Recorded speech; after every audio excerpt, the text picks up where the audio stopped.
और इसका एक डिफरेंट ही अरोमा है। इसी को वो बताता है कि ये तिलक चंदन है। बहुत जगह से इसकी डिमांड आ रही है, इसीलिए हमने इस वैरायटी को बढ़ाया है। हेरिटेज वैरायटीज़ में काउंट कर सकते हैं इसे। इसकी खिचड़ी सबसे अच्छी बनती है, खीर भी बनती है। देखने में नहीं लगता कि ये इतना लंबा पक्के हो जाएगा, लेकिन ये बासमती जितना ही लंबा हो जाता है। इसकी हाइट तकरीबन कहीं कहीं तो 5 से 5.5 फुट हो जाती है। धान की एक ऐसी देसी वैरायटी जिसके चावल का दाना दिखने में तो बहुत छोटा होता है, लेकिन जब आप उसे पकाएंगे तो वो बासमती के जितना बड़ा हो जाएगा। खुशबू ऐसी कि आपके घर में चावल बनेगा और आसपास के जो घर हैं उनको भी पता चल जाएगा। इस वैरायटी का नाम है तिलक चंदन। हम पहुंचे हैं रामपुर के जगतपुर गांव में और हमारे साथ में है किसान वृंदर सिंह जी, जो इस तिलक चंदन वैरायटी के धान को कर रहे हैं। 4 एकड़ में इस बार लगाया है। तो वृंदर जी, ये तिलक चंदन वैरायटी कह सकते हैं कि अब तो विलुप्त जैसी, क्योंकि बहुत कम लोग हैं और जितना आपने लगाया इतना तो बहुत ही शायद गिने चुने लोग होंगे। बहुत कम लगाते हैं। अब ये वैरायटी कहीं कहीं रह गई है, क्योंकि वाइबल नहीं है, इसके इतने प्राइस नहीं मिल पाती, इसलिए से हल्के हल्के ख़त्म हो गई। इस वैरायटी का ख़त्म होने का कारण ये भी है कि ये बहुत लंबे समय लेती है। तैयार होने में सीड टू सीड तकरीबन 180 दिन ले लेती है। लेकिन हम इसे रिवाइव कर रहे हैं और इसे मार्केट करने की सोच रहे हैं, क्योंकि हमने तकरीबन 2-3 साल से कर रहे हैं। 2 साल पहले भी हमने जब किया था तो इसका मार्केट में रिस्पांस अच्छा मिला और लोगों ने चाहा कि हमें ये चावल खाने को मिले। तब से हम इस पर काम कर रहे हैं और अब इसे बढ़ाया है जिससे कि ये मार्केट कर सकें। इसके बारे में बताएं, आपके हाथ में है, दिखा के हम चाहेंगे इसकी एक एक बारीकी हमारे दर्शकों को बताएं। ये कहना चाहिए कि रामपुर की ही वैरायटी है। हेरिटेज वैरायटीज़ में काउंट कर सकते हैं इसे। इसकी खिचड़ी सबसे अच्छी बनती है, खीर भी बनती है। तो इसके जो हमारी जनरेशन के लोग हैं वो इसको इस्तेमाल भी करते हैं और वो ढूंढते हैं कि ये वैरायटी मिल जाए। हम चाह रहे हैं कि यही ट्रेडिशन अगली जनरेशन में भी पास ऑन हो, जो कि उन्हें भी इसके बारे में पता चले और वो इसकी खुशबूदार वैरायटी का इस्तेमाल करें और इसे खाएं और इसका आनंद लें। घर में जब लोगों के मेहमान आते हैं तो बड़ा बासमती लोग बनाने की तरफ जाते हैं कई बार कि भाई मेहमान है, लंबे दाने का चावल होगा, बड़ा अच्छा लगेगा। आप बता रहे थे दिखने में छोटा है दाना, लेकिन ये भी बासमती की तरह हो जाता है। हाँ जी, इसकी एलॉन्गेशन बहुत है। इस साइज़ के हिसाब से देखने में नहीं लगता कि ये इतना लंबा पक्के हो जाएगा, लेकिन ये बासमती जितना ही लंबा हो जाता है और इसका एक डिफरेंट ही अरोमा है, जो कि इसी को वो बताता है कि ये तिलक चंदन है। शुरुआत कितने से की थी? 3 साल पहले की थी, हमने आधा एकड़ लगाया था। फिर 2 साल पहले हमने 1 एकड़ लगाया। अब इसको हम 4 एकड़ पर लेकर आए हैं। बहुत जगह से इसकी डिमांड आ रही है, तो इसीलिए हमने इस वैरायटी को बढ़ाया है। हमने बहुत पहले एक काम शुरू किया था इस पर, जब इसको रिवाइव किया था तो यूनिवर्सिटी ऑफ शेफील्ड है यूके की, उन्होंने भी बड़ा इंटरेस्ट शो किया इसमें कि ये अच्छी वैरायटी है। तो ये उन्होंने सैंपल्स मंगाए, तो हमने सैंपल्स भेजे, जो उन्होंने चेक किया कि हाँ ये ऑथेंटिकली तिलक चंदन है। फिर उन्होंने हमें इसके बारे में इसको आगे बढ़ाने के लिए कहा, जो कि इस साल वो हमें बहुत सहयोग दे रहे हैं। उन्होंने ही कहा कि इसे आप लार्ज स्केल पर करके इसकी मार्केटिंग कीजिए, जिसमें कि वो हमें सपोर्ट कर रहे हैं मार्केटिंग में भी और मॉनेटरली भी सपोर्ट कर रहे हैं कि आपका जो भी खर्चा भी आए मार्केटिंग में वो भी वो पे करेंगे। इसको आपने यहाँ पे फील्ड में कब लगाया था? ये तकरीबन हमने जून में इसकी नर्सरी की सोइंग की थी, जुलाई में इसको ट्रांसप्लांट किया, नवंबर में इसकी हार्वेस्टिंग होगी। इसकी जो सर बाली होती है, क्या वो जैसे बाकी धान होते हैं उसी तरह से दिखती है, और जो साइज है क्रॉप का, हाइट, वो वैसी है, कुछ अलग है? दूसरी क्रॉप से अलग है।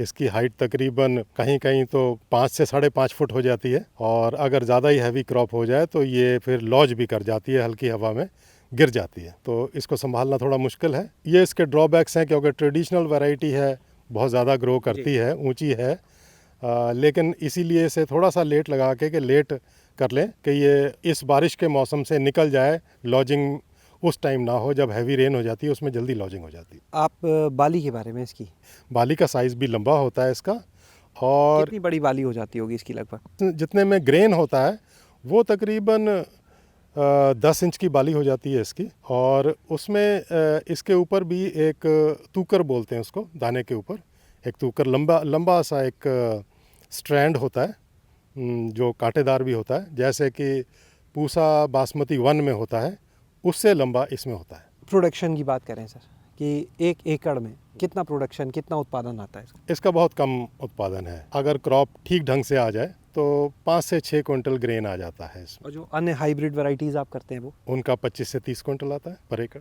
लगभग 4 से 5 गुने का डिफरेंस। और फिर टाइम ड्यूरेशन बहुत लेती है। बहुत ज़्यादा। वो वैरायटीज़ बहुत कम टाइम लेती हैं। क्या प्राइस अभी आप लेके चल रहे हैं फिलहाल इस डायरेक्ट कस्टमर तक अगर बात करें चावल का? डायरेक्ट कस्टमर तक क्योंकि पहुंचाने में इसमें खर्चे भी बहुत हैं, पैकिंग चार्जेस हैं, रखने के हैं, लॉजिस्टिक्स हैं, 400 पर केजी।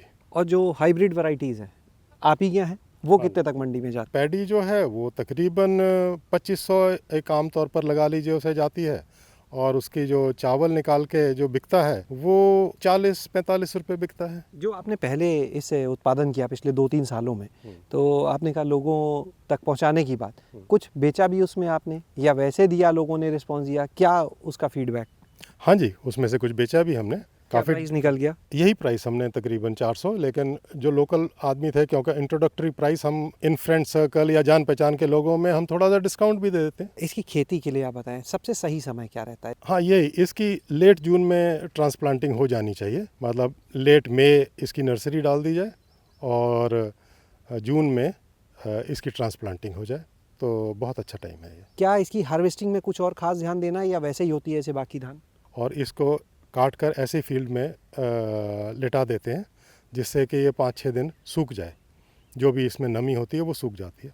उसके बाद में इसे इसको झाड़ना होता है, मैन्युअली झाड़ते हैं जिससे कि स्टॉक से दाना अलग हो जाए। और क्या चुनौतियां हैं इस वैरायटी के साथ? बहुत ज़्यादा चुनौतियां नहीं हैं, क्योंकि जो आम पुरानी वैरायटीज़ हैं इनमें बीमारियां भी कम लगती हैं।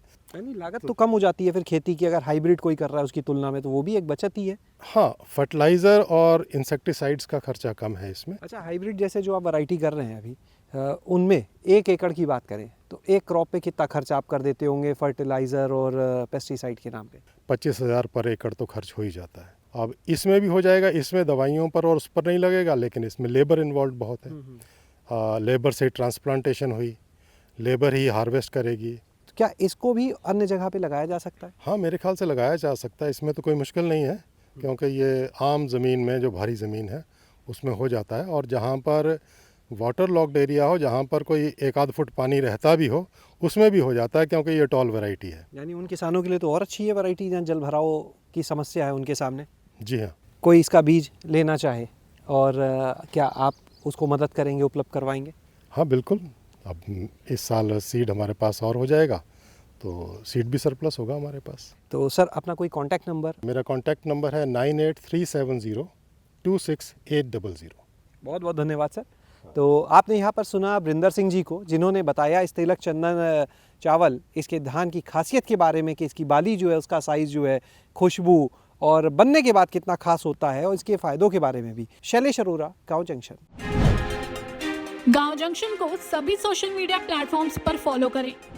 व्हाट्सएप चैनल और जीमेल आईडी पर भी संपर्क साध सकते हैं।